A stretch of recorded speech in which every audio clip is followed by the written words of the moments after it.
If Penn State loses to Michigan, then go on to defeat the Hawkeyes, it's going to put Michigan in an insanely good position to be the number one ranked team in the country because they don't wrestle the Hawkeyes this year. Not only this, but depending on the matches that they win, it could give them good seeds at Big Tens and potentially the NCAA championships. The other thing that's at stake is it could show them if they're a true title contending team for March. If you want the quick breakdowns, then let's stop stalling and start talking wrestling.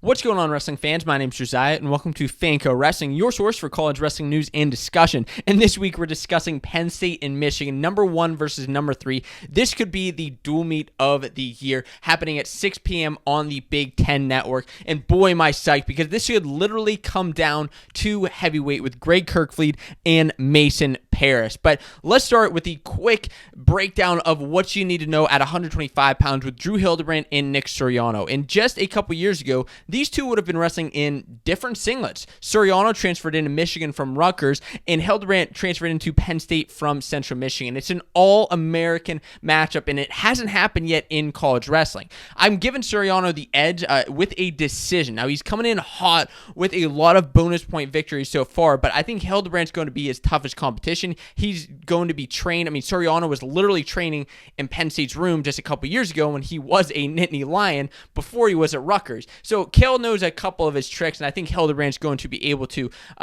get after that, but Suriano's still going to come out on top.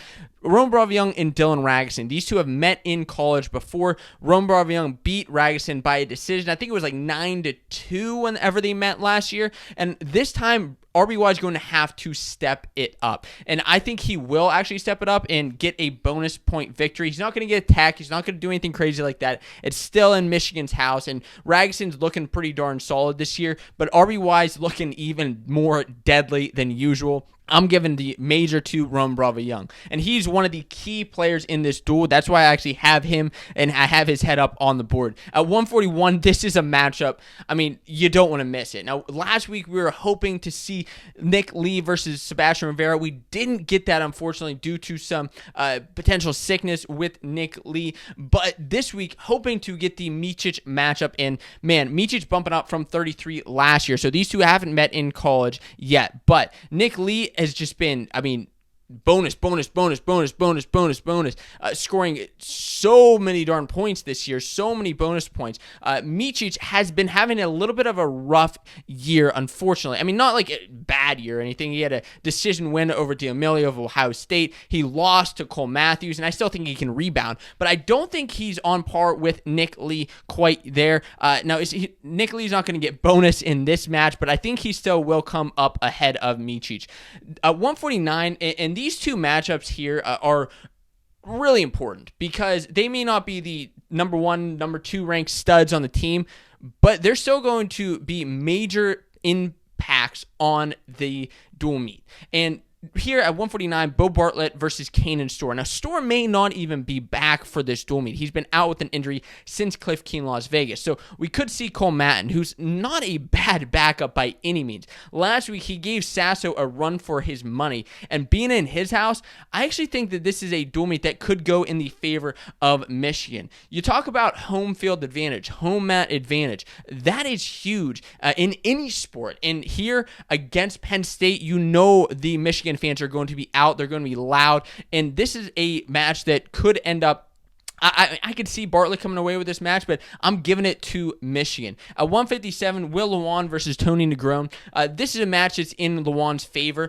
Similar scenario to 149. He's looking pretty good this season, and I'm giving the match to Lewan. Tony Negron he's impressed me so far, though, this year at Penn State with the circumstances that he has. At 165, we could have Cam Amin taking on Brady Berge. Now, you see I have a slash next to Amin because he didn't wrestle last week against Ohio State, and I don't know that he will wrestle this week. I hope he does. I hope that he takes on Brady Berge because that would be a heck of a match. Now, Berge wrestled last year. He was at 157, and as of a couple weeks ago, we didn't even know Brady Berge was going to be coming back to wrestle in college wrestling. But now, taking on Cam Amin or Pat Nolan, this could be a huge win for Brady Berge and a big comeback for his team at 165.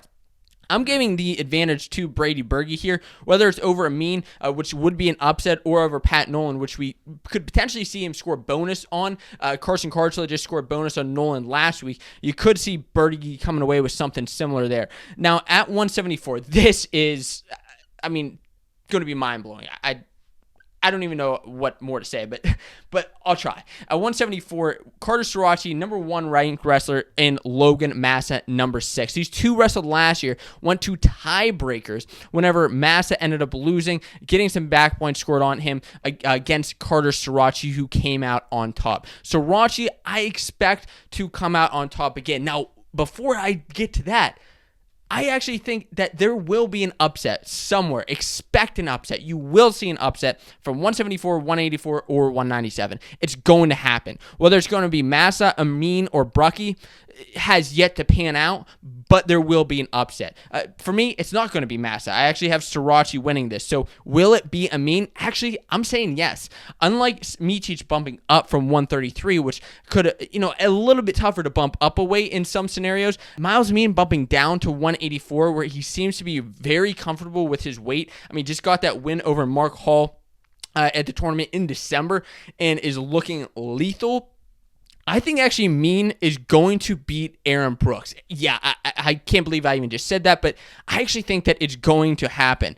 I think that it's going to be a great match, a close match, but Amin's going to come out on top and really challenge Aaron Brooks for that spot at 184 pounds. You could see this happen a couple extra times throughout the year. This match at Big Tens and the NCAA Championships is going to give Aaron Brooks something to go back in the room to work on if he wants to beat him later in the year. But right now, I'm giving this match to Miles Amin. At 197, this is, like I said, could come down to heavyweight. Pat Brucky against Max Dean. Max Dean coming out, undefeated this year so far, and I think Penn State has, 8 undefeated guys in their lineup so far, and you look at just the incredible stats between undefeated guys on both teams, between top 10 ranked guys on both teams, All-Americans, national finalists, and national champions. It's unbelievable. Miles Amin, an Olympian, an Olympic bronze medalist. But at 197, Max Dean and Pat Brucky, what will happen between these two? I don't think there will be an upset here. Although Brucky will have a good match against Dean, I'm giving him the edge with all these bonus points he's been scoring so far this year. He's been scaring me this year. And at 285, it's coming down to Kirkfleet and Paris. And Paris is, these two wrestled last year, and Paris actually scored bonus on Kirkfleet. Will that happen again? He's going to need to if he wants to tie up this duel meet. That's right. It is that close. He's going to have to score bonus points. But Kirkfleet, he was injured apparently last year, kind of nursing an injury against that match when he was wrestling Mason Paris. Do I expect him to get a win over Paris? No. Do I expect him to get closer? Yeah, I actually do. And I actually think that he will continue to get closer to Paris, or at least that's what I'm expecting. It may not happen, but that's also why I have Paris up on the board here, is that he's going to have to get bonus if he wants to help his team.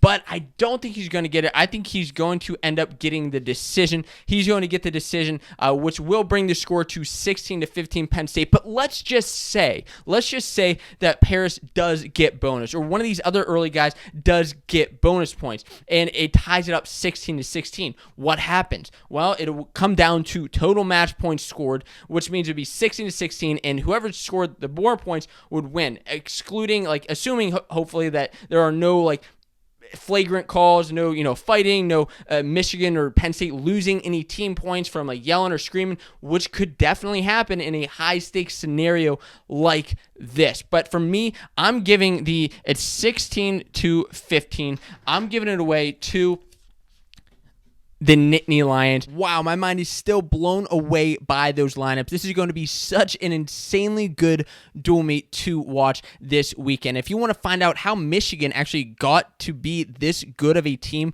what went into recruiting all these guys back from Michigan's 100th squad, you can check out this video right here for the full story. Enjoy the duel.